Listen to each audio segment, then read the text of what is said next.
هيحصل ايه لما المافيا تطارد اخطر واحد من رجالتها لما يقرر ان هو يتقاعد؟ هنتفرج مع بعض على ملخص فيلم بولر. يلا بينا. يلا بينا.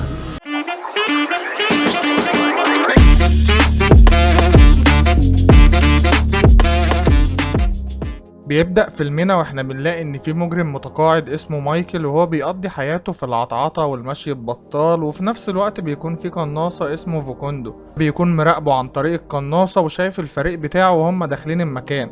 وفي اللحظة دي فوكوندو بيضربه بالنار، وبيحاول مايكل يضربهم ولكنهم بيشخرموه لان في الاساس البت اللي كان بيعط معاها دي تبعهم. بنروح بعدها لشخص اسمه دانكن، وده بيكون مجرم متقاعد ولكنه في المستشفى وبيعمل فحوصات طبية، ولكن الدكتور بينصحه ان هو ما يعملش مجهود كبير عشان كبر سنه. وهنا بيقعد مع صاحب الشغل الجديد ولكن بيقوله انك مرفوض بسبب كبر سنك، ما يعرفش انه عجوز بس نينجا. بنروح بعدها لشخص ما وهو بيراقب واحدة اسمها فيفيان، وبيكون الشخص ده هو دانكن، وفيفيان بتعرفه ان الملف بتاعه اتكشف وبقى في ايد عصابة معينة، فدانكن بيسيبها وبيقوم ويمشي. وبنرجع بعدها للعصابة بتاعتنا واللي الرئيس بتاعهم بيكون الواد السيكي ميكي ده وبيكون اسمه بلوت. وهنا وهما بيتشاوروا انهم لازم يخلصوا من دانكن لانه كان شغال معاهم متقاعد، فممكن يقول اسرارهم في اي وقت. بيبدأ يحذرهم انهم لازم يخلصوا منه في اسرع وقت والا هيخلص منهم هو. ساعتها دانكن بيوصل الاوتيل اللي فيه العصابة وبيقدر يخلص عليهم كلهم، وبيقتل الرئيس بتاعهم وبيصوره وبيبعت الصورة بتاعته للسكرتيرة اللي تبع السيكي ميكي. وبالفعل بتبلغ بولت، وبيبدأ بولت يجمع الفريق مرة تانية عشان يروحوا يخلصوا من دانكن.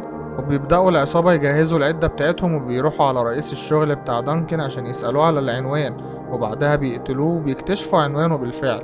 واول ما دانكن بيوصل بيلاقي سيندي مستنياه، ولكن هو ما يعرفش ان هي تبعهم. طب ازاي ما يعرفش ان هي تبعهم وهو كان شغال معاهم؟ لان هي في الاساس جديدة وهي منضمة لهدف ان هي توقع الخصم. وفي اللحظة اللي بعدها دانكن بيقضي معاها وقت، وبيكون القناصة مراقبه وبيضربه بالنار، ولكن الرصاصة بتعدي من جنب سيندي، وبيبدأ دانكن يعرف ان هي تبعهم وبيضربها في النار في رجليها.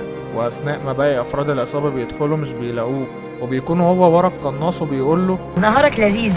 ايه نهارك لذيذ ده؟ في ايه؟ وبيديها له في دماغه، بيمسك القناصة وبيدور فيهم الضرب، واللي بيلمحه بيمرجحه. وبيجي واحد من العصابة بيضرب الكفر اللي دانكن مستخبي فيه، لكن دانكن بيكون عامل له مفاجأة من فوق الشجرة وبيضربه هو بالنار. وبيتعصب بولت لما يعرف ان المهمة فشلت وما قدروش عليه، وبيقول ان لازم يفكروا في خطة بديلة وفي اسرع وقت. وهنا بيروح دانكن عشان يشرب كاس مع صديقه اللي اسمه بورتر، ولكن بيتضح ان بورتر حاطط له مخدر في المشروب. وساعتها دانكن بيفقد الوعي وبيصحى على بولت وهو بيشكه بالإبرة، وبيستمر الوضع لغاية ما بيفوق دانكن ويقدر يفك القفل المربوط بيه. وساعتها بيتخلص من الحراسة وأي حد بيقابله بيديله في دماغه على طول. وبيخرج يروح لصديقة قديمة وبيطلب منها مساعدة انها تعمل له شوبينج اسلحة وتجيب له كام حتة سلاح كده. ما يعرفش ان احنا عندنا الاسطورة المعلم بدير. لا مؤاخذة يا سيف المعلمين، احنا كنا عايزين كام حتة سلاح كده. عايزهم ايه؟ انت عندك ايه؟ اجيب لك المينيموم وانت تختار. يا ريت والله. انت جاي ستاربكس يا روح امك.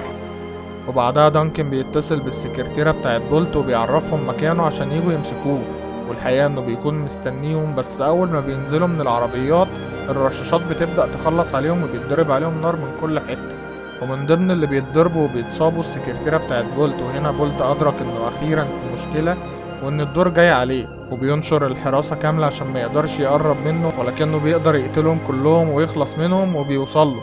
وساعتها دانكن بياخد حقه ناشف وبيقوم مطير له دماغه، وبعدها بينقذ البنت اللي كانت مخطوفة معاه. وبنكتشف إن البنت دي هو تسبب في قتل عيلتها زمان، ولكنه بيبدأ يعتذر لها ويقول لها إن الذنب مازال بيطارده وإنه مش قادر يسامح نفسه، وبيطلب منها إن هي تضربه بالنار ولكنها بتسامحه.